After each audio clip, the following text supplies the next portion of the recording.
Persija Jakarta berhasil membuka putaran kedua Super League 2025-2026 dengan manis. Di tengah krisis pemain tengah dan tekanan besar pasca El Clasico, Macan Kemayoran justru tampil dominan dan berhasil meraih kemenangan penting. Belum cukup dengan itu, langkah agresif di bursa transfer semakin menegaskan ambisi Persija, membangun tim yang solid dan siap bersaing habis-habisan di jalur gelar juara. Lalu, apakah semua strategi ini cukup untuk membawa Persija benar-benar menjadi kandidat kuat juara musim ini? Kick Off Indonesia akan membahasnya secara lengkap sebagai berikut.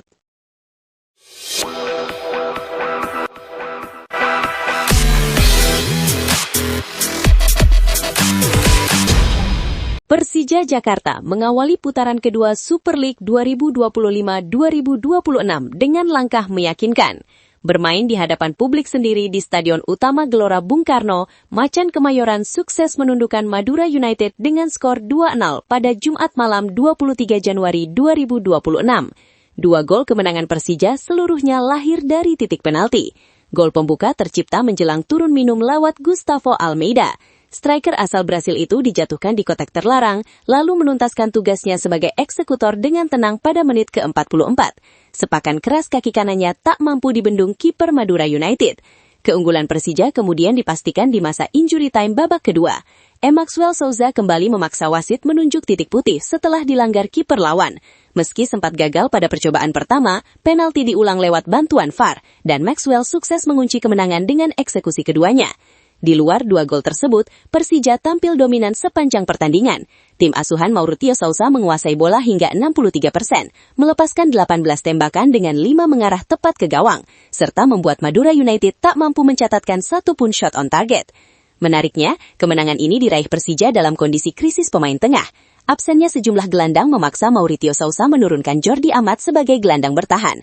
Bek naturalisasi itu tampil solid dan mengaku tak kesulitan beradaptasi, berkat pengalaman serupa yang pernah ia jalani di klub-klub sebelumnya.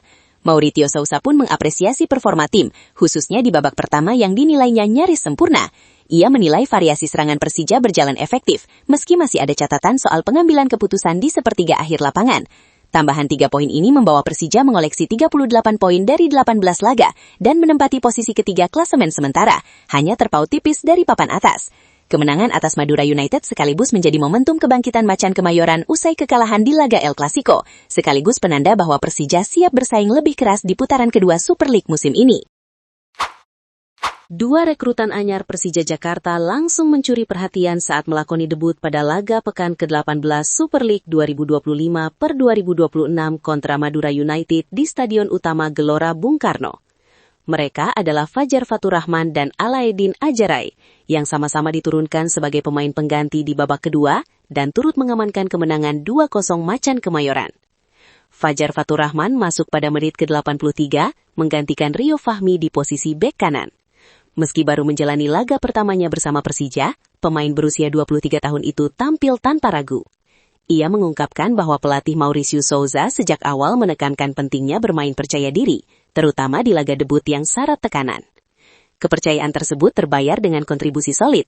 Dalam waktu bermain yang singkat, Fajar mencatatkan 1 umpan kunci, 1 crossing akurat, akurasi umpan mencapai 88%, 2 recovery bola, serta memenangkan 3 duel. Fajar pun mengaku bersyukur bisa ikut berkontribusi dalam kemenangan perdana bersama klub barunya. Debut Fajar semakin spesial karena disaksikan langsung oleh pelatih Timnas Indonesia John Herdman. Bek ex Borneo FC itu berharap penampilan positifnya bisa membuka peluang menembus skuad Garuda di masa mendatang. Sementara itu, Alaidin Ajaray masuk lebih dulu pada menit ke-69 menggantikan Witan Sulaiman yang mengalami cedera. Penyerang asal Maroko tersebut langsung merepotkan lini belakang Madura United dengan kecepatan dan agresivitasnya. Ia bahkan sempat mencetak gol dari bola muntah penalti Maxwell Souza, namun dianulir VAR karena dianggap masuk terlalu cepat ke kotak penalti. Meski gagal mencetak gol di laga debut, Alaidin tetap puas karena tim meraih 3 poin. Ia menegaskan gol akan datang seiring waktu dan adaptasi. Mauricio Souza pun memberikan apresiasi untuk penampilan perdana kedua pemain barunya itu. Menurutnya, Fajar adalah bek ofensif dengan fleksibilitas tinggi, sementara Alaidin memiliki kecepatan dan kemampuan duel 1 lawan 1 yang sangat dibutuhkan Persija di putaran kedua.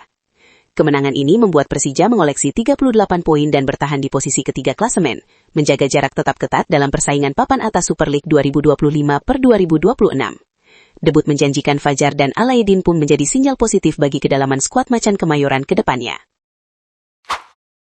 Persija Jakarta melangkah ke paruh kedua Super League 2025-2026 dengan tekad yang semakin jelas. Macan Kemayoran tidak ingin hanya bertahan di papan atas. Mereka ingin melangkah lebih jauh dan berbicara dalam perburuan gelar. Ambisi itu diwujudkan lewat langkah agresif di bursa transfer paruh musim. Salah satu rekrutan terbaru adalah Shane Patinama. Bek timnas Indonesia ini didatangkan dengan kontrak 2,5 musim, lengkap dengan opsi perpanjangan. Lahir dan besar dalam tradisi sepak bola Eropa, Shane merupakan produk akademi Ajax Youth dan Utrecht Junior. Pengalaman bermain di Belanda, Norwegia bersama Viking FK, Belgia bersama KAS Eupen, hingga Thailand bersama Buriram United membentuknya sebagai bek modern yang solid bertahan sekaligus aktif membantu serangan. Tak hanya itu, jam terbang internasionalnya bersama timnas Indonesia menjadi nilai tambah. Shane telah merasakan kerasnya kualifikasi Piala Dunia, laga uji coba internasional hingga Piala Asia. Mentalitas bertanding di level tinggi inilah yang diharapkan mampu menular ke ruang ganti Persija, terutama saat tim berada dalam tekanan di fase krusial musim. Persija juga memperkuat jantung pertahanan dengan mendatangkan Paulo Ricardo, bek berpengalaman asal Brasil. Di usia 31 tahun, Paulo membawa perjalanan panjang lintas benua, mulai dari Santos FC, Eropa bersama FC Sion, hingga tampil di kompetisi UEFA bersama Kuopion Palloseura. Pengalaman itu menghadirkan ketenangan, kedewasaan, dan kepemimpinan di lini belakang Macan Kemayoran. Kehadiran Paulo tidak hanya berfungsi sebagai penguat teknis, tetapi juga sebagai figur sentral yang mampu menjaga organisasi pertahanan dan membantu pemain lain berkembang. Kemampuannya membaca permainan dan membangun serangan dari belakang menjadi aset penting dalam skema permainan Persija.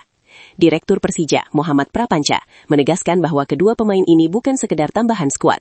Mereka adalah bagian dari visi besar klub untuk membangun tim yang solid, kompetitif, dan siap menghadapi tekanan di jalur juara.